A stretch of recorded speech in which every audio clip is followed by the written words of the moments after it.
Bonjour, je m'appelle Clémentine Sarkozy, je suis interne en hématologie en 7e semestre et on va faire ensemble la deuxième conf d'hématologie pour D3. Donc le premier cas,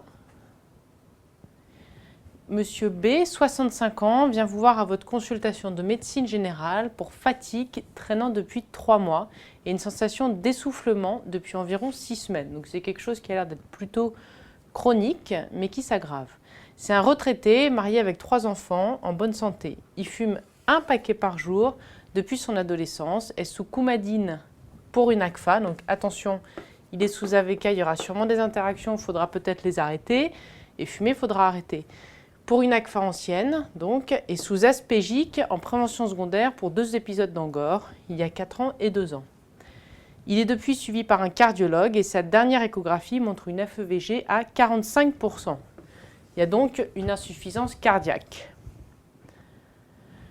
Il vous montre sa NFS faite en ville hier, en même temps que son INR. Il a 6,8 g d'hémoglobine, 250 000 plaquettes, 6 700 leucocytes, un VGM à 67, donc c'est microcytaire, et INR à 2,3. Première question, facile, interprétez les résultats. Et quelle est votre attitude immédiate? Donc il est à votre cabinet de médecine générale. Il a donc une anémie microcytaire isolée. C'était 2 points. INR en zone thérapeutique à ne pas oublier, ça faisait partie de la prise de sang. Prise en charge au cabinet. Il s'agit donc d'une anémie microcytaire isolée. Les 2 principales hypothèses, c'est une inflammation et une carence martiale. Vous êtes à un cabinet de médecine générale, il va falloir rechercher ça. La chose la plus importante, ça va être d'abord la tolérance de l'anémie. Il est cardiaque. 45% de la FEVG, on rappelle. Donc, est-ce qu'il y a un angor à rechercher? C'était ça ce qui était coté. Si vous avez un ECG, il faut le faire. Ensuite, on va rechercher une étiologie. Donc, est-ce qu'il y a une carence d'apport? Alimentation, est-ce qu'il est végétarien? Vous allez faire un toucher rectal pour rechercher un saignement à bas bruit, occulte, extériorisé, chronique, à bas bruit, en faveur d'une néoplasie, d'un ulcère ou de polype. Toujours en faveur d'une néoplasie ou d'une lymphoprolifération qui pourrait faire un syndrome inflammatoire, on va chercher des antécédents familiaux, une altération de l'état général, des PSA récents, c'est un homme en âge d'avoir une tumeur de la prostate. Et est-ce qu'il a fait un dépistage du cancer colorectal avec le dépistage de sang dans les selles récemment? En faveur de l'inflammation, est-ce qu'il y a de la fièvre? Est-ce qu'il y a une symptomatologie pseudogrippale, infectieuse, un comptage VIH? Et ce que vous allez faire, comme il est cardiaque, qu'il a moins de 10 g d'hémoglobine, vous allez le transférer au SAU le plus proche pour transfusion.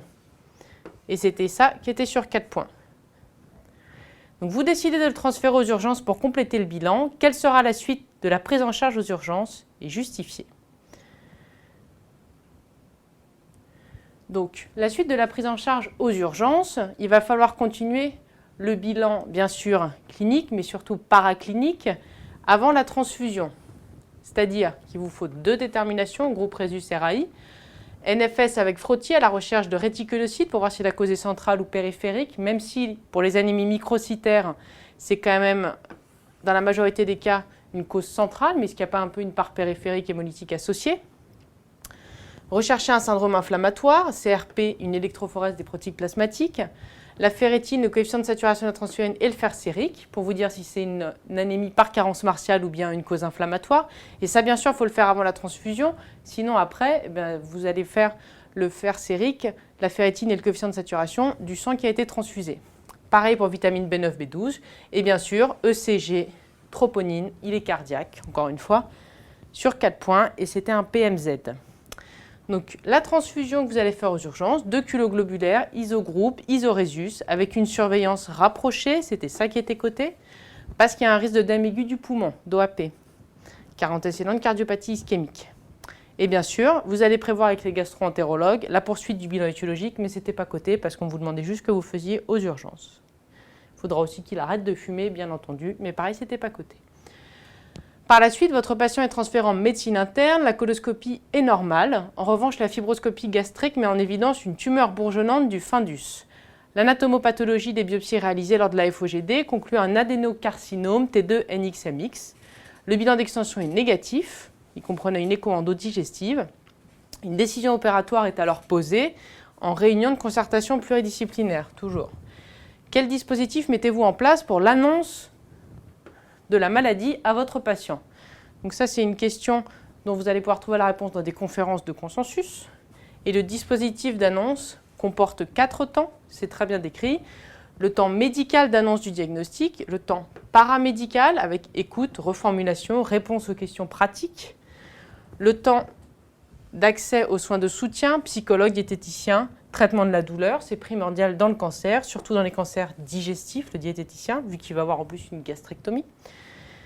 Et le relais avec le médecin généraliste, qui est également primordial pour gérer chez ce patient en plus les AVK et tout le reste.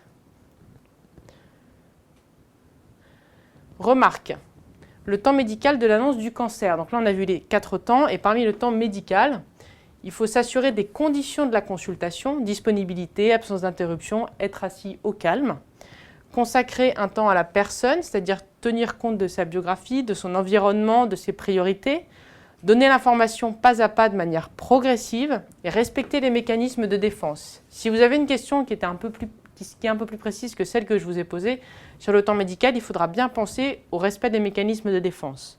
Il faut évaluer le retentissement de l'annonce et conclure sur un projet de traitement positif en décrivant les objectifs réalistes, accessibles et la façon de les atteindre, réalisation d'un contrat d'objectifs, donc le projet personnalisé de traitement. Quelle est votre prise en charge les jours précédant l'intervention?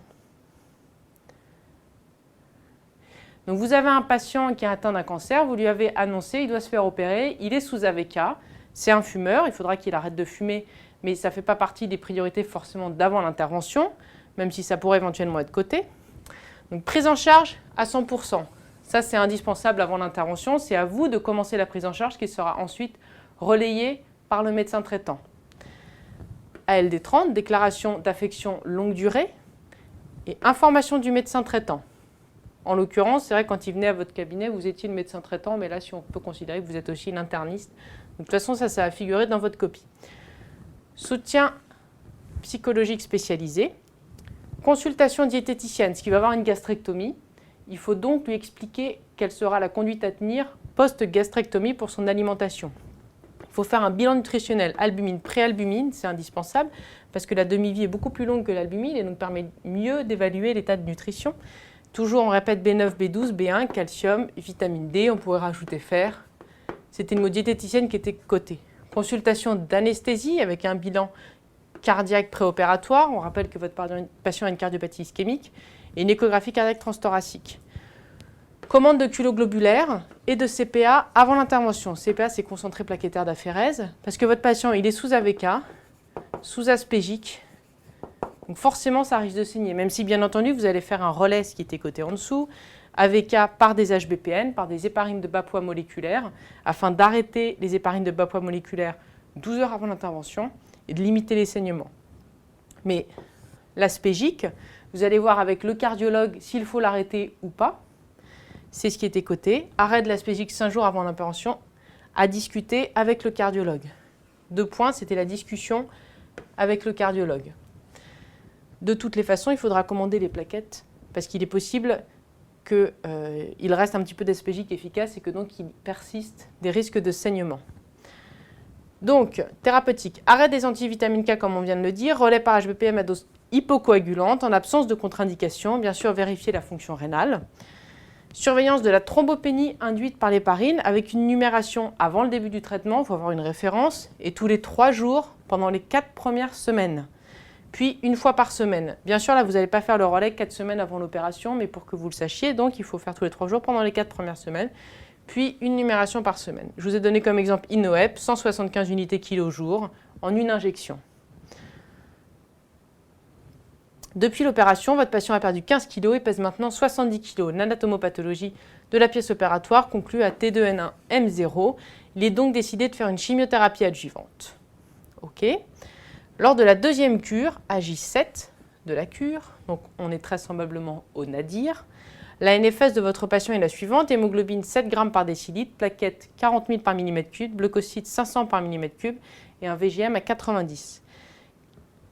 Quels sont votre diagnostic et prise en charge? Donc un patient qui a une chimio, à J7 on est au nadir, ça c'est ce qu'on appelle une numération d'aplasie, rien de difficile. Donc c'est l'aplasie post-chimiothérapie. Prise en charge, clinique, Tout d'abord, recherche de signes de gravité, à savoir fièvre, qui est une urgence, l'aplasie fébrile, saignement, parce qu'il n'a pas de plaquettes, et langor ou autre signe d'anémie, parce qu'il n'a pas de globules rouges. Il faut le transfuser sans urgence s'il n'y a pas de signe de gravité ou de mauvaise tolérance, de 2 kg globulaires. Et les plaquettes, on vous donnait le poids. Il fallait donc dire que c'était 7 unités de concentré plaquettaire d'aphérèse sur 3 points. 1 heure après le début de la transfusion, le patient frissonne et devient fébrile à 39. Quelle est votre attitude? C'est une urgence. C'est un accident transfusionnel. Il faut donc arrêter la transfusion. PMZ si vous ne l'avez pas mis, bien sûr. Rechercher des signes de choc. S'il y en a, appelez le réanimateur. Donc les signes de choc, les constantes, des marbrures, une confusion. Envoyer les poches de sang ou de plaquettes en fonction de ce qui était en train de passer au centre de transfusion pour examen bactériologique et virologique. Faire vous-même ou l'infirmière qui doit faire des hémocultures au cathéter et en périphérie, cathéter ou au niveau de la chambre implantable, bien sûr. Et débuter une antibiothérapie probabiliste à large spectre parce que c'est une aplasie fébrile jusqu'à preuve du contraire. C'est un patient qui a une aplasie, il a de la fièvre, même si c'est une réaction oculoglobulaire, il faut lui mettre une antibiothérapie large spectre. Ça méritait un 0. Signaler à l'hémovigilance en accident transfusionnel. 2 mois plus tard, M. B est de retour à votre consultation de médecine générale. Il est toujours sous tinzaparine et vous demande quand il pourra reprendre les comprimés pour arrêter les piqûres. De quelle supplémentation lui parlez-vous lors de la consultation? Sur 10 points. Donc, les antivitamines K, il peut les reprendre à la fin de la chimiothérapie et après avis chirurgical, sur 3 points. Il fallait parler de l'avis chirurgical. Le relais HBPM avec K se fait avec contrôle de l'INR, un arrêt des HBPM après 2 INR de suite en zone thérapeutique à 48 heures d'intervalle. Attention, parce qu'il y a un risque d'hypovitaminose K après la gastrectomie totale. De quelle supplémentation vous allez lui parler? C'est des supplémentations post-gastrectomie. Donc il y a un risque d'anémie mégaloblastique, parce que la vitamine B12 qui a une absorption fondique ne sera plus absorbée. Il faut donc qu'il soit supplémenté. Malheureusement, il ne peut pas l'être en IM, parce qu'il est sous AVK. Ce sera donc en péros, 200 à 1000 microgrammes par jour. Si c'est en IM, c'est une injection par mois de 1000 microgrammes. En vitamine B9, la supplémentation n'est pas systématique, parce que l'absorption est plus basse. Et donc, c'est en fonction des résultats du dosage. En fer, tardiférum 1 comprimé par jour. Il faudra également qu'il ait des compléments alimentaires et qu'il fractionne ses repas. Parce que sinon, il y a des risques de dumping syndrome après gastrectomie, c'est-à-dire une hyperstimulation vagale lors du passage du bol alimentaire et donc des risques de malaise vagaux dont il faut prévenir le patient. Il faut bien sûr qu'il y ait un suivi diététicien régulier avec une prise de poids, suivi d'albumine, préalbumine, après la gastrectomie. Il faudra bien sûr également qu'il arrête de fumer. Il faut que ça figure sur votre copie. Et voilà. Donc, prise en charge nutritionnelle du cancer. C'est valable en hématologie, en cancérologie, partout. Seuil transfusionnel abaissé chez les patients cardiaques. Attention, même s'il n'y a pas d'angor, s'il a 6 grammes et qu'il a une FEVG à 45% avec des antécédents d'angor, il faut le transfuser. Et attention aux interactions médicamenteuses chez un patient qui est sous AVK. Donc les items abordés, il y avait le 297 anémie, 178 transfusion sanguine et produits dérivés du sang, indication, complications, hémovigilance, 316 hémogrammes, indication et interprétation, 142 prise en charge et accompagnement d'un malade cancéreux à tous les stades de la maladie, traitement symptomatique, modalité de surveillance, problèmes psychologiques, éthiques et sociaux, 295 amaigrissements, 175 prescriptions et surveillance d'un traitement antithrombotique et 150 tumeurs de l'estomac.